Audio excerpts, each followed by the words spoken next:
RXR Chairman and CEO Scott Rechler. He is one of the city's largest real estate owners. He joins us now to talk about that. And we sometimes get to some other things, but good to see you. Good to see you, too. I mean, I can remember us having plenty of conversations, and they've usually started on a fairly morose or dour or wherever you want to describe it. That way to actually. No, but I was surprised at the level of optimism in the story today and or the numbers themselves. Are you surprised? I mean, listen, I've been living it, so I'm not surprised. And, you know, even your last guest, everyone's talking about this AI revolution, right? And you think about what makes companies successful in AI, it's compute power and people power. And Manhattan office buildings are the people data centers of the AI era. And so what we've seen is this big surge of companies that are looking to grow. They need the talent, and to be able to attract the talent, they need the best space that's well located, that has the best amenities, and they want to be in a city like New York that has this incredible ecosystem that brings together capital, people, customers,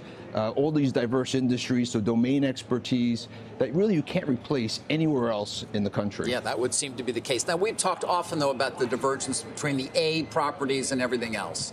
And even during the tougher times, not that long ago, the best properties were still garnering significant leases.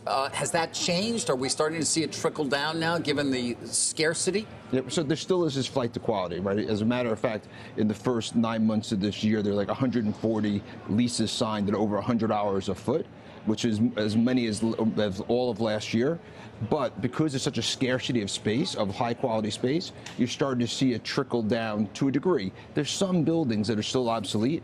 The good news there is there's other alternatives, right? There's things like conversions we spoke about in the past, and there's been some good public policy put in place that specifically this 467M, which provides tax abatements that really has broadened the aperture of what buildings you can actually convert. And so you can get more capital potentially to work, because some of these, as we pointed out, are very expensive. That's right, and so now because of this basically it's like 90% tax abatement for 35 years.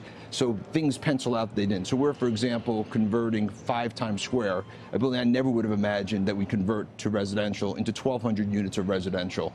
And so there's right now something like an estimate of 20 to 40,000 units of residential that will come from office buildings, which is 20 to 40 million square feet of space. Well, the shortage of housing certainly played a role and continues to play a role in the upcoming mayoral race here. It's certainly one of the key reasons why a socialist was nominated to be the Democrats' nominee. What's he going to do if, as seems likely at this point still, unclear, but likely that he will become the mayor? Listen, I mean, New York's in a unique spot, and people don't appreciate it. Like, different than L.A. and San Francisco, a lot of the governance and oversight of New York City falls to the governor, right? You can't raise rent, you can't raise real estate taxes, you can't raise taxes, fiscal responsibility, public safety dollars, that falls with the governor. And the governor's been very clear that she's not going to let a mayor come in and raise taxes. Now, where they have some capability is on rent, particularly on rent-regulated apartments. There's a committee that the mayor appoints, and he's been pretty clear that he wants to freeze rents. Now, that's a formula that's been tried before and it's failed before, because the way you actually create more affordability in housing is build more housing. And so, the hope is if he becomes mayor, we got to convince him. Have you talked to him? I've met with him. He's come to my office. What do you think? Listen, I think he's moving away from being a politician running for office to someone that's got to govern. And just Mario Cuomo used to say, right? When you politic, you do that in poetry and you govern in prose, right? And I think he's trying to get there. Now the proof's going to be in the pudding. Yeah. And as someone who loves New York, I'll do whatever I can to try to help him be successful. And when he's not doing the right thing, I'll make sure he knows that we don't think it's the right thing. But we got to hold the governor accountable.